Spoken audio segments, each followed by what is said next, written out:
Oi, pessoal, boa noite. Eu tô aqui de madrugada, né? Indo para quinta-feira, né? Não encerrei ainda, né? A quarta, que eu tô aqui gravando o vídeo. Mas hoje a gente vai começar aí a falar um pouquinho sobre Segunda Guerra Mundial, tá? Para a gente adiantar um pouco aí da nossa vida, tá bom?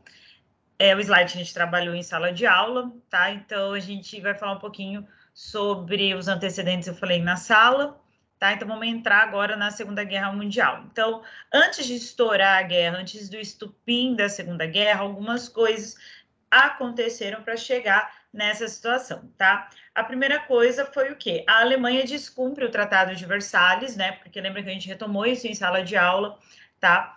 Que a Alemanha, com o Tratado de Versalhes, que foi assinado na Primeira Guerra Mundial, ela fica proibida, né, de ter alistamento militar, de se armar, certo? E aí ela vai descumprir isso durante o governo já do Hitler, né? Hitler já governava a Alemanha e ela passa a descumprir isso, certo? E aí algumas ações começam a ser tomadas para invadir os domínios dos países, principalmente europeus, no caso, tá? Inglaterra e França, que é o quê? Que eu coloquei. A Itália vai invadir a Etiópia, a Alemanha vai ocupar a Renânia, tá?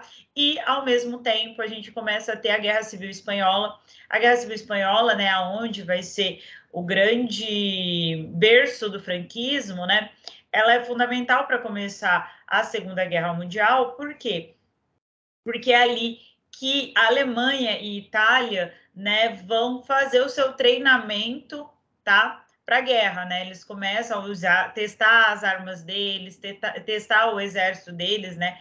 Preparar esse exército para uma guerra ali na Espanha. Tem até o caso de Guernica, né? Que vocês devem ter visto, porque, né, Guernica vai sofrer um bombardeio, que é a vila, né, de 2.000 habitantes, que acaba sofrendo os testes de armas da Alemanha, tá? Então, a gente tem aí a guerra, que já começa o quê? A Guerra Civil Espanhola, ela já começa a amedrontar o mundo, né?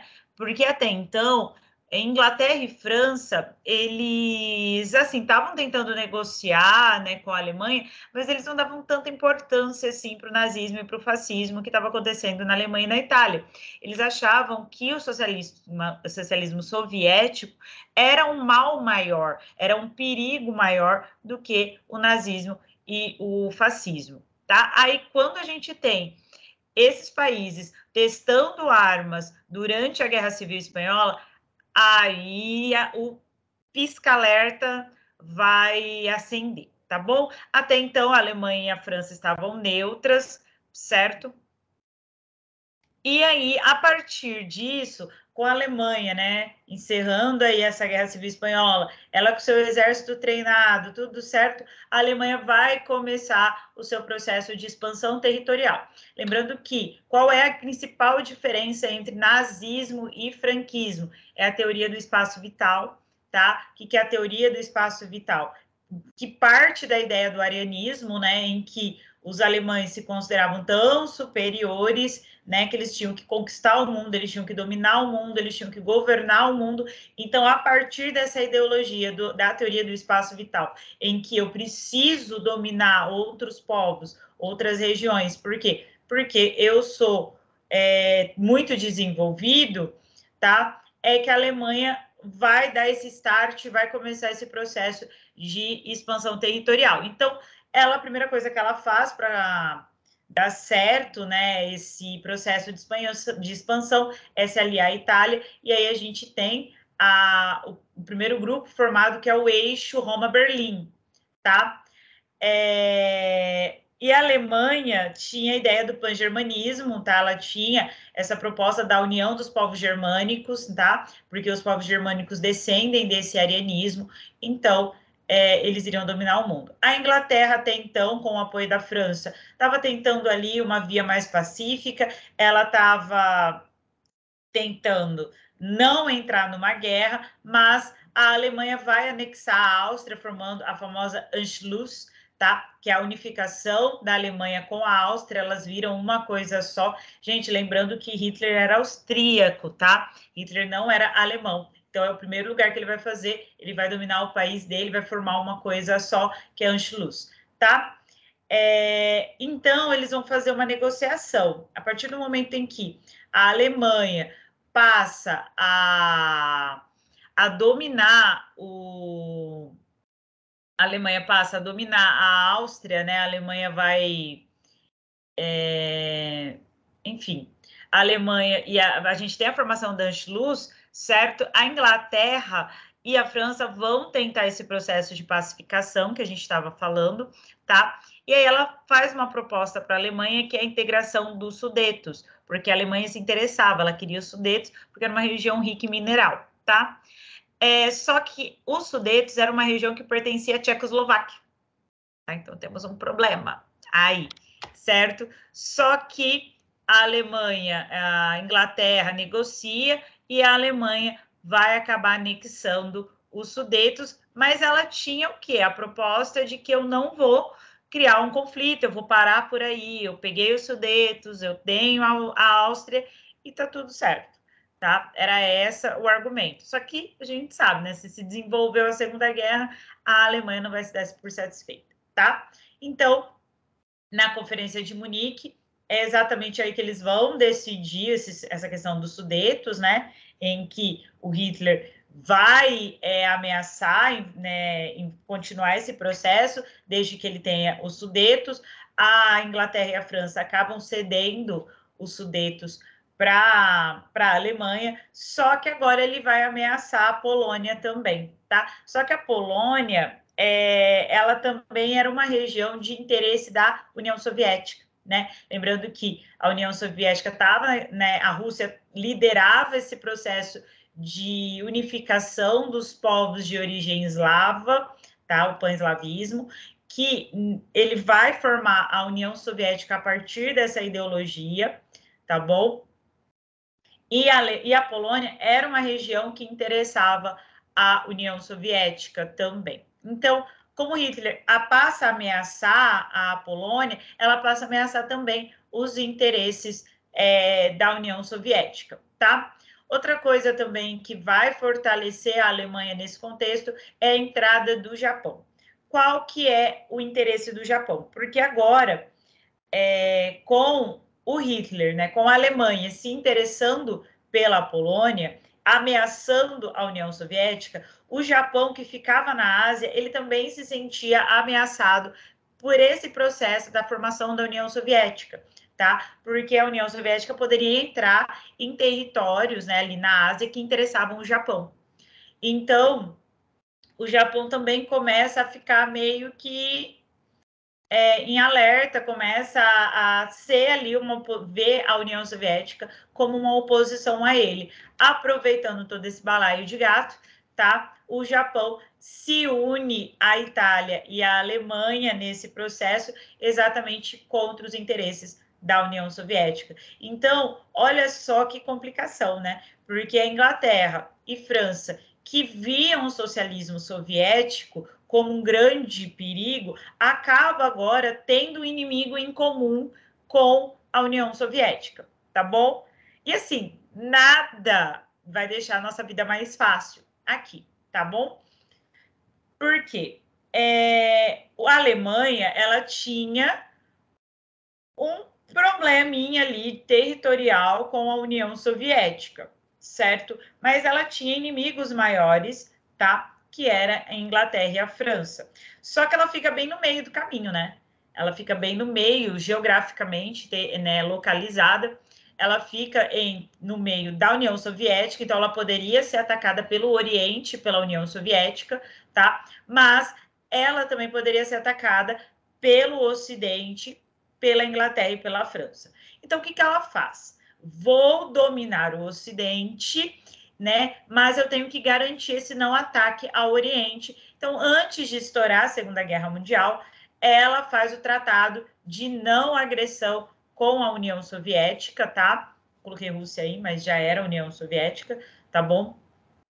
Em que, qual é esse acordo? As duas não se atacam, né? Óbvio, tratado de não agressão, tá? E a gente divide a Polônia, já que a Polônia é de interesse de nós dois, tá? Eles vão dividir a Polônia. Então, a gente vai ter a Polônia soviética e a Polônia nazista, tá? Eles vão dividir a Polônia aí num acordo e que eles não vão se atacar. Esse tratado cai bastante em vestibular, tá? Tem até algumas charges do Hitler vestido de noivo e o Stalin vestido de noiva, tá? Que significa esse tratado de não agressão. Esse tratado de não agressão também tem outros nomes, também pode ser chamado de tratado nazi-soviético ou tratado Ribbentrop-Molotov, apesar que na última vez que eu dei aula sobre isso com a apostila era ao contrário, tá? Tratado Molotov-Ribbentrop, tá? Vocês podem encontrar esses dois nomes aí, tá? Também, tratado de não agressão, tratado nazi-soviético ou tratado Ribbentrop-Molotov, tá? Lembra até daquela arma, né? Molotov, tá? Acho que é uma bebida, né? Tem até uma bebida aí, tá bom? A Alemanha é dividida e a União Soviética fica a partir desse domínio com o domínio do Mar Báltico, tudo bem?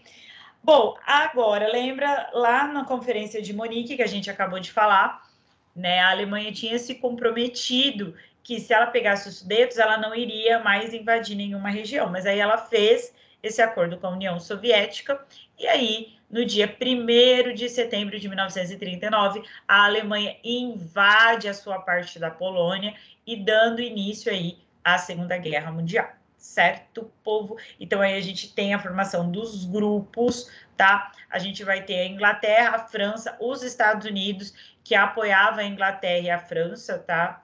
E a União Soviética do lado dos aliados, e o eixo, tá? Itália, Alemanha e Japão, tá? Por exemplo, vou dar um esqueminha aqui, infelizmente eu não tô com uma lousa, tá? Mas escrevam aí, qual que é a capital da Itália? Tá? Roma. Então, escreve aí, Roma. Tá? A capital da Alemanha, Berlim. Tá bom?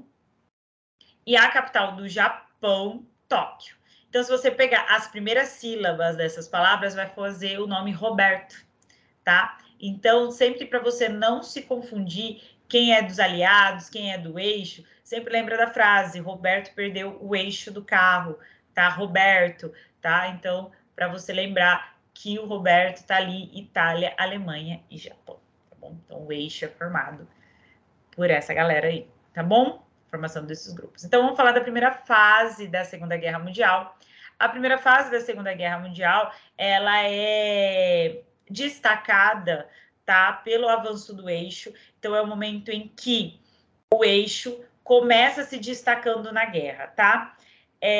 Quando a Inglaterra entra, ela entra na guerra a partir da invasão da Polônia, tá? Todos vão juntos, né? O Reino Unido entra, com exceção da Irlanda. Então, por isso é muito difícil a gente ver alguns vestibulares citarem o nome do Reino Unido, porque a Irlanda ficou de fora. Ela não entrou na Segunda Guerra Mundial, tá bom? A Itália entra, né? Também na guerra.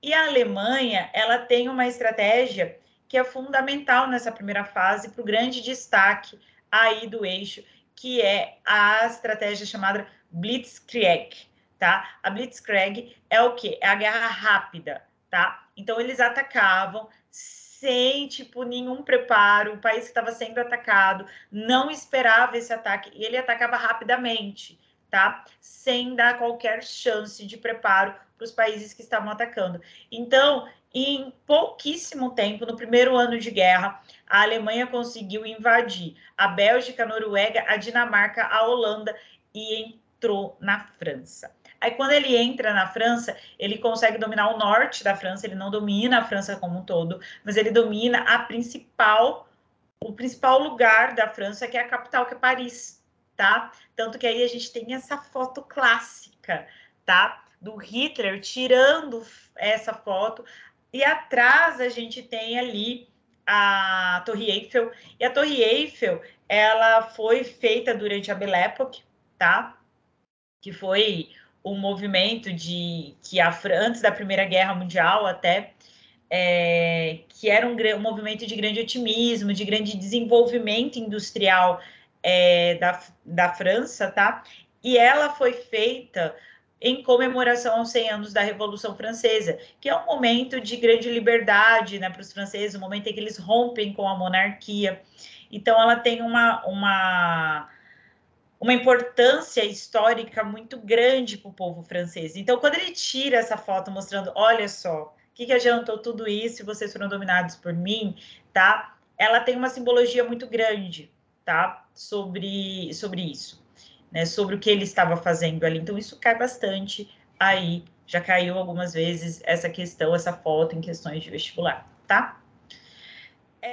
A França, né, tendo o seu norte totalmente dominado, ela vai assinar o armistício, né, então, que é o cessar-fogo, e aí a gente tem a Alemanha já dominando, né, porque assim, é que aqui a gente não tem um mapa, mas se você pegar um mapa da Europa antes da Segunda Guerra Mundial, você vai ver que ela domina praticamente toda a Europa, tá? Vai sobrar o quê? Vai sobrar a Inglaterra, que era uma ilha que estava isolada, mas ela pegou toda aquela parte do Oceano Atlântico, por quê? A Itália, na verdade, ela não domina, mas a Itália está com ela, né? A Áustria, né, formou Anschluss, então elas emendaram, certo? Então, praticamente, Portugal, lá existiu o salazarismo, que era uma forma de fascismo, tá?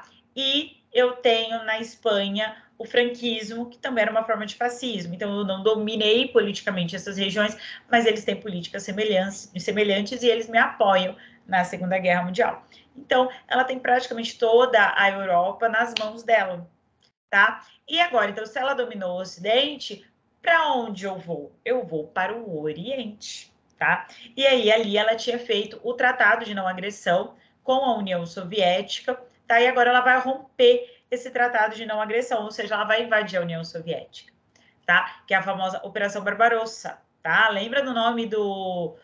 Ai, tem aquele filme Piratas no Caribe, tá? Que tem o Capitão Barbarossa, que é o grande inimigo do Jack Sparrow, tá? Então, vem daí a Operação Barbarossa, tá? E aí sim, a União Soviética, se sentindo ameaçada com o fim do Tratado de Não Agressão, ela vai entrar e ajudar o grupo que ela estava inserida, tá bom? Tá vendo como tudo é por interesse, né? Enquanto a França estava lá sendo dominada, ela nem entrou na guerra. Na hora que ameaçou, aí ela entrou, tá? A gente vai ter o ataque, né? A Alemanha, a Inglaterra. Esse ataque é muito importante, por quê? Porque na Primeira Guerra Mundial a gente não teve aviões de guerra, tá? A gente tinha, os aviões foram utilizados, mas eles eram mais usados para alguns ataques específicos, para levada de armas, mantimentos, remédios, tá? Algo nesse sentido, mas eles não existiam ainda aviões feitos para a guerra. E na Segunda Guerra Mundial a gente tem. Então a gente vai ter a primeira grande batalha aérea, que é a Batalha da Inglaterra. Por quê? Porque a Inglaterra é uma ilha. Então ela só pode ser atacada de duas formas. Ou ela é atacada pelo mar, ou ela é atacada pelo ar, tá? Aéreo. Só que pelo mar foi onde a Alemanha perdeu na Primeira Guerra, né? Que ela tenta atacar a Inglaterra pelo mar e ela acaba não ganhando da Marinha inglesa, né? Que ela é uma ilha, uma coisa que ela tem desenvolvida é a marinha dela. Então eles decidem fazer um ataque rápido, fazer ataques rápidos aéreos, tá bom? Então a gente tem, só que ao mesmo tempo que a Alemanha tinha feito a Luftwaffe, que era o avião alemão, os ingleses também tinham feito a RAF, que era um avião deles. Então a gente vai ter dois aviões projetados para guerrear, tá bom? E aí, dentro dessa batalha aérea, a gente vai ter a vitória inglesa, a RAF, vai ser um avião que vai mostrar a presença dele e vai ganhar essa batalha, tá bom? E aí a primeira grande derrota, tá, gente? Derrota da Alemanha na Segunda Guerra, tá?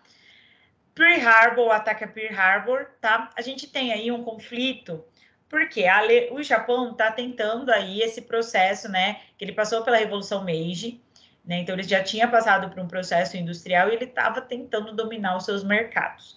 E apesar de estar na Ásia, se a gente pensar ali na questão do Oceano Pacífico, os Estados Unidos é vizinho do Japão, tá? Então, eles têm ali um domínio, né? Eles têm uma competição de quem vai dominar os países ali em volta do Oceano Pacífico, tá?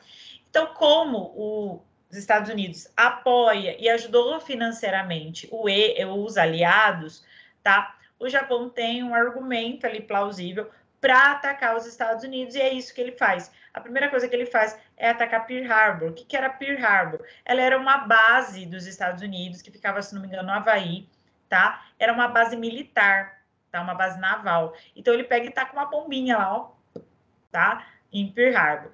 Então,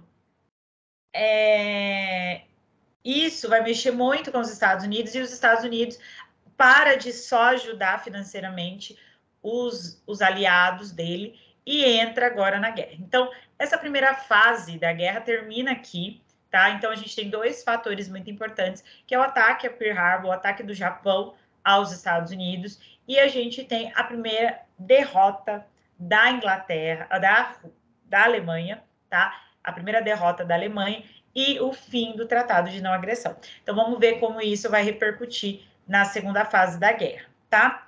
Então, agora a Alemanha, a Inglaterra não está morta, porque ela ganhou a batalha aérea, então ela pode atacar a qualquer momento, e ela rompeu o Tratado de Não Agressão, então ela pode ser atacada dos dois lados, tanto do Oriente quanto do Ocidente.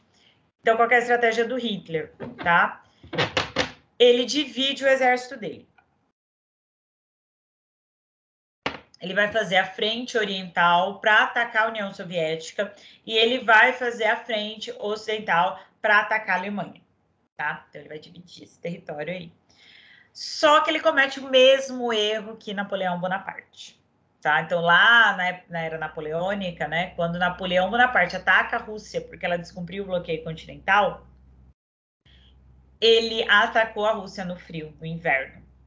E o Hitler, se tivesse estudado história, não teria cometido esse erro, tá? Pois ele cometeu. E aí ele vai atacar a União Soviética em pleno inverno. Tudo bem que aí, como a União Soviética já sabia da estratégia alemã, o que ela faz? Ela recua ao máximo o seu exército, ela recua ao máximo o povo soviético, tá? E aí leva todo mundo, e eles botam fogo nas plantações agrícolas, tudo, porque qual que é a ideia deles? Deixar a Alemanha sem suprimento, tá? Para eles não terem o que comer. Então eles vão, só o que eles levaram é o que eles tinham para comer. Isso vai estragando, né? Enquanto o exército alemão foi avançando. E aí ele vai ficando sem comida. Somado ao frio, que eles não eram acostumados, o exército alemão começa a morrer no meio do caminho. Tá? E eles vão morrendo no meio do caminho. Quando eles se encontram em Stalingrado, que a gente tem a Batalha de Stalingrado, aí, meu amigo, um beijo frente oriental, tá? Ela vai ser derrotada, a Alemanha vai ser totalmente derrotada. Então, para ela só sobra a frente ocidental, tá? E aí ela vai atacar a Inglaterra. Então, os aliados já sabendo disso, então ela tendo duas derrotas, ela teve a derrota lá para a Alemanha do ataque aéreo, então não era uma estratégia que o Hitler iria usar, certo? E agora ela perdeu grande parte do seu exército ali na frente oriental. Então, os aliados se unem todos, tá? Estados Unidos, Inglaterra e União Soviética, porque a França está dominada, tá?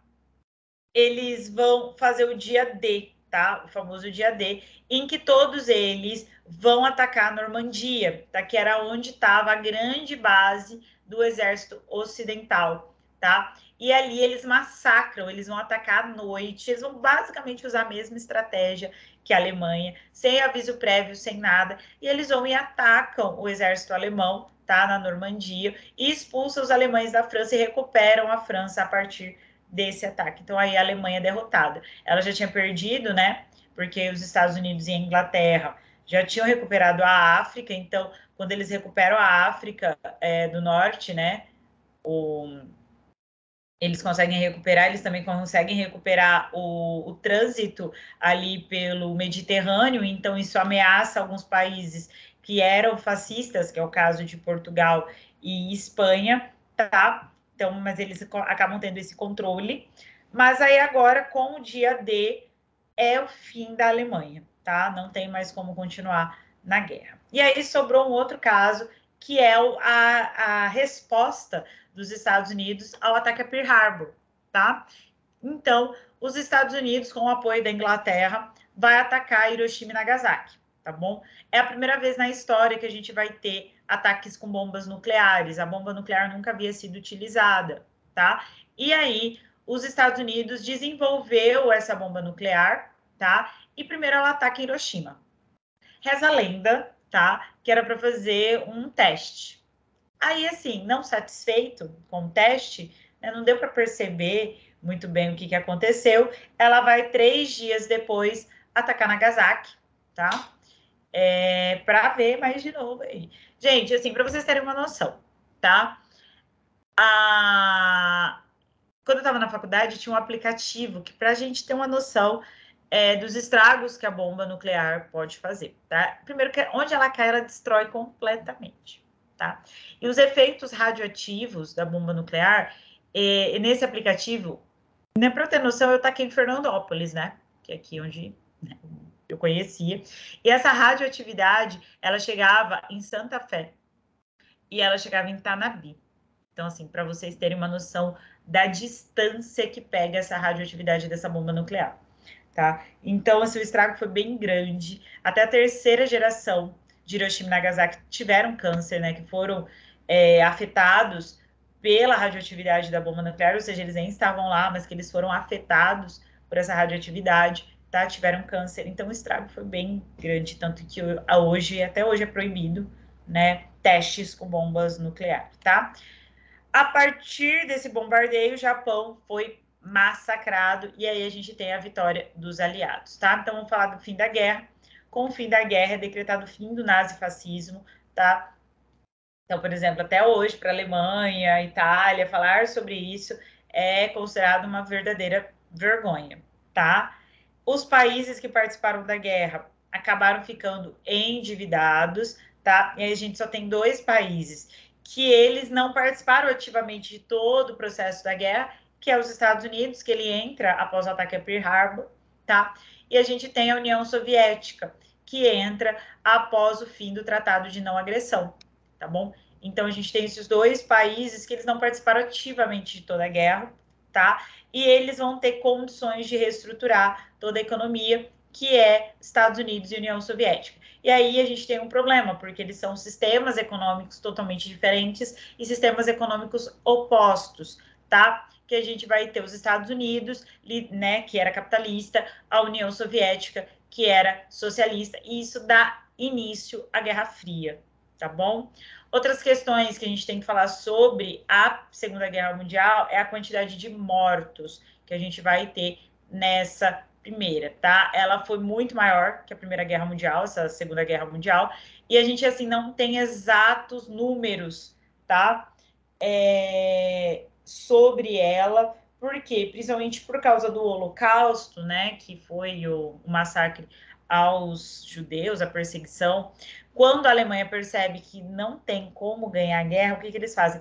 Eles pegam todo mundo que estava dentro das câmaras de gás, né, que estavam dentro do campo de concentração, colocam naquelas câmaras de gás e mata todo mundo, porque eles precisavam acabar com as provas.